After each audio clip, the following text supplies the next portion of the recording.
व्यक्तित्व में निखार आए और हमारे शब्दों में, हमारी वाणी में प्रभावोत्पादकता बने। यह उन साधनाओं के माध्यम से संभव है जिसे वाग्देवी साधना कहा गया है। और वाग्देवी सरस्वती का ही एक प्रतिरूप है जो संपूर्ण जीवन को आधार देती है, चिंतन देती है, श्रेष्ठता देती है, जाज्वल्यमानता प्रदान करती है। जितने भी उच्च कोटि के योगी या सन्यासी हुए, वे चाहे गोरखनाथ थे, चाहे शंकराचार्य थे, चाहे वशिष्ठ थे, चाहे विश्वामित्र थे, चाहे गर्ग थे, चाहे कणाद और पुलस्त्य थे, इन सभी ने वाग्देवी साधना तो संपन्न की ही। आज भी जितने उच्च कोटि के गायक या संगीतकार हैं, वक्तृत्व कला में निपुण और श्रेष्ठ हैं, उन्होंने अवश्य ही सरस्वती साधना संपन्न की होगी, चाहे इस जीवन में, चाहे जीवन के अतर जीवन में, क्योंकि बिना सरस्वती की कृपा के यह सब कुछ संभव हो ही नहीं सकता। और मैं सरस्वती के उन आयामों को स्पष्ट कर रहा हूं, उन मंत्रों और साधनाओं को स्पष्ट कर रहा हूं जो जीवन के आवश्यक हैं, जो जीवन के लिए आवश्यक हैं, जो जीवन की पूर्णता के लिए आवश्यक हैं। सरस्वती साधना के बारे में मैं उन गोपनीय रहस्यों को स्पष्ट कर रहा हूं जिनके माध्यम से जीवन को सभी दृष्टियों से पूर्ण बनाया जा सकता है।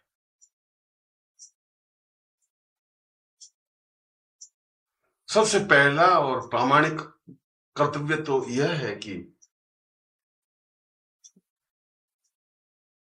जो व्यक्ति इस प्रकार की स्थिति चाहता है कि वह संगीत के क्षेत्र में अद्वितीय बनना चाहे या बने, अथवा कला के क्षेत्र में अद्वितीय बने, अथवा भाषण या वक्तृत्व देने की कला में निष्णात हो, अथवा स्मरण शक्ति में प्रखरता हो, या साक्षात्कार में सफलता प्राप्त हो, इन सारी स्थितियों के लिए यह जरूरी है कि वह किसी योग्य गुरु से वाग्देवी दीक्षा प्राप्त करे। इस दीक्षा से उसका आधा काम तो अपने आप में ही संपन्न हो जाता है, क्योंकि दीक्षा अपने आप में अप्रतिम और अद्वितीय है। जिन्होंने भी इस दीक्षा को अनुभव किया है या प्राप्त किया है, वे समझ सकते हैं कि वाग्देवी दीक्षा अपने आप में जीवन का एक अनमोल पुंज है, जो वास्तव में ही सौभाग्यशाली साधकों, शिष्यों या व्यक्तियों को प्राप्त होता है, जिन पर गुरु कृपा करते हैं, जो गुरु के प्रिय होते हैं, जो गुरु के नजदीक होते हैं, उन्हीं को इस प्रकार की दीक्षा प्राप्त हो सकती है। और फिर यह भी सौभाग्य होता है कि जीवन में ऐसे गुरु प्राप्त हों, ऐसे गुरु हों जो स्वयं वाग्देवी सिद्धि प्राप्त हों, जो वचन सिद्ध हों, जो बोले वह कार्य हो जाए, ऐसी सिद्धि उन्हें हो, जिन्होंने सरस्वती साधना सिद्ध कर रखी हो। ऐसा ही गुरु यदि जीवन में कहीं पर मिल जाता है तो यह जीवन का सौभाग्य है, यही समझना चाहिए। फिर जीवन में चूकना नहीं चाहिए। फिर एक क्षण भी गंवाना नहीं चाहिए। फिर तत्परता के साथ उनके चरणों में बैठ ही जाना चाहिए और सेवा के माध्यम से गुरु से वह स्थिति प्राप्त कर लेनी चाहिए कि वे वाग्देवी दीक्षा देने में तैयार हो जाए। ऐसा ही जीवन धन्य कहा जा सकता है। इस वाग्देवी दीक्षा के लिए शिष्य को स्वयं को गुरु के चरणों में उपस्थित होना चाहिए, निवेदन करना चाहिए कि वह इस प्रकार की दीक्षा प्राप्त करना चाहता है। वह चाहे साधिका हो, वह चाहे साधक हो, शिष्या हो या शिष्य हो या सामान्य व्यक्ति हो। यह तो गुरु कृपा का ही फल है कि जीवन में इस प्रकार की दीक्षा अनुभव हो सके, प्राप्त हो सके। यद्यपि यह कठिन और दुर्लभ दीक्षा मानी गई है। गुरु आसानी से इस दीक्षा को नहीं देते जब तक कि उन्हें विश्वास नहीं हो जाए कि इस दीक्षा का दुरुपयोग नहीं होगा, क्योंकि इस दीक्षा के द्वारा शिष्य में वाग्देवी स्थापित हो जाती है, उसे वचन सिद्धि प्राप्त हो जाती है। वह अपने जीवन में जो भी कहता है वह हो ही जाता है। उसके चेहरे पर एक निखार और एक प्रखरता आ जाती है। उसके व्यक्तित्व में एक अनोखा ओज आ जाता है, जिसकी वजह से वह अलग से ही पहचाना जाता है। जीवन में ऐसी दीक्षा प्राप्त करनी ही चाहिए और दीक्षा प्राप्त करने के बाद ही यदि साधक सरस्वती साधना या वाग्देवी साधना में प्रवृत्त होता है तो उसे सफलता मिलती ही है। यो बिना दीक्षा भी वाग्देवी साधना संपन्न की जा सकती है, परंतु दीक्षा के बाद रास्ता अत्यधिक सरल हो जाता है, सुगम हो जाता है। फिर असफलता के कोई चिन्ह नहीं रह पाते। फिर यह निश्चित हो जाता है कि सिद्धि प्राप्त होगी ही।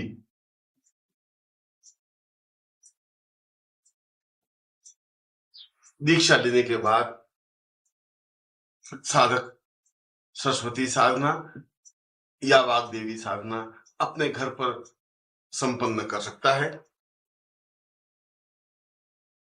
अथवा गुरु के सामीप्य रहकर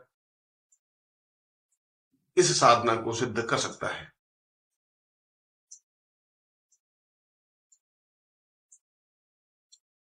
मैं यहाँ पर दो श्रेष्ठ, गोपनीय और महत्वपूर्ण साधना क्रम स्पष्ट कर रहा हूं, जो कि जीवन के लिए आवश्यक है, अनिवार्य है, जीवन की पूर्णता के लिए जरूरी है। पहली सरस्वती साधना, जिसके माध्यम से स्मरण शक्ति बढ़े,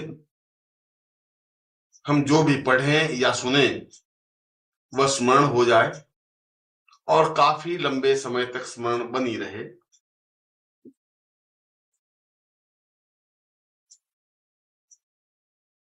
हमारे बोलने में एक गांभीर्य पैदा हो, हम जो बोले उसका प्रभाव सामने वाले पर पड़े, हम सामने वाले व्यक्ति को प्रभावित कर सकें, वह चाहे पुरुष हो चाहे स्त्री हो। हमारी वाणी में ही एक सम्मोहन सा आ जाए, जिससे कि एक प्रभाव बन सके।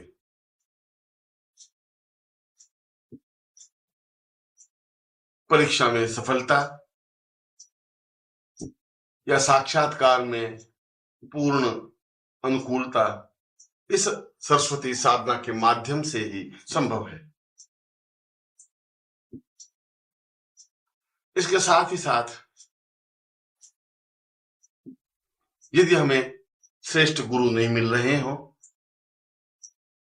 गुरु कृपा प्राप्त नहीं हो रही हो, गुरु की सामीप्यता अनुभव नहीं हो रही हो, तब भी यह सरस्वती साधना ही सहायक हो सकती है। और इसीलिए प्रत्येक व्यक्ति को सरस्वती साधना संपन्न करनी चाहिए। इस सरस्वती साधना के 3 आयाम हैं। एक तो गर्भस्थ बालक को चेतना देना या सरस्वती सिद्ध कराना। दूसरा, जब 5 वर्ष का बालक हो जाए तब उसकी जिह्वा पर सरस्वती बीज मंत्र कीलित करना। और तीसरा, सरस्वती साधना संपन्न कराना। ये तीनों ही आज के युग में व्यक्ति के लिए आवश्यक बन गए हैं, जो वास्तव में ही अपने बालकों को मेधावी बनाना चाहते हैं, योग्य और उत्तम बालक चाहते हैं, जो पढ़ाई के क्षेत्र में और प्रत्येक क्षेत्र में तीव्रता के साथ बढ़ सके। तो गर्भ में ही गुरु सरस्वती साधना संपन्न करा लेता है। इसे गर्भस्थ सरस्वती साधना प्रयोग कहा जाता है। जब गर्भ में बालक 3 महीने से ज्यादा समय का हो जाए, तब पति पत्नी दोनों को गुरु के चरणों में पहुंचना चाहिए और निवेदन करना चाहिए कि होने वाली संतान को आप अभी से सरस्वती प्रयोग संपन्न करवा दें। क्योंकि उस समय उस बालक को यदि सरस्वती प्रयोग संपन्न करवा दिया जाता है तो वह अपने आप में ही मेधावी बनकर के ही जन्म लेता है। पिछले जीवन के सारे ज्ञान को अपने साथ लेकर ही जन्म लेता है।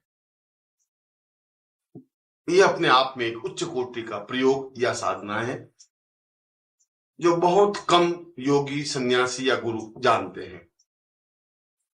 ढोंग या पाखंड की बात तो अलग है। यो तो जितने भी साधु, सन्यासी या योगी हैं, वे सभी ऐसा कह सकते हैं कि नमस्कार।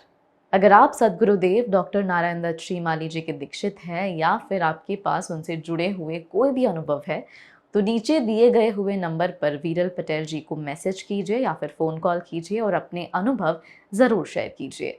डॉक्टर नारायण दत्त श्रीमाली जी के आत्मकथा का संकलन करने में मदद करें। धन्यवाद।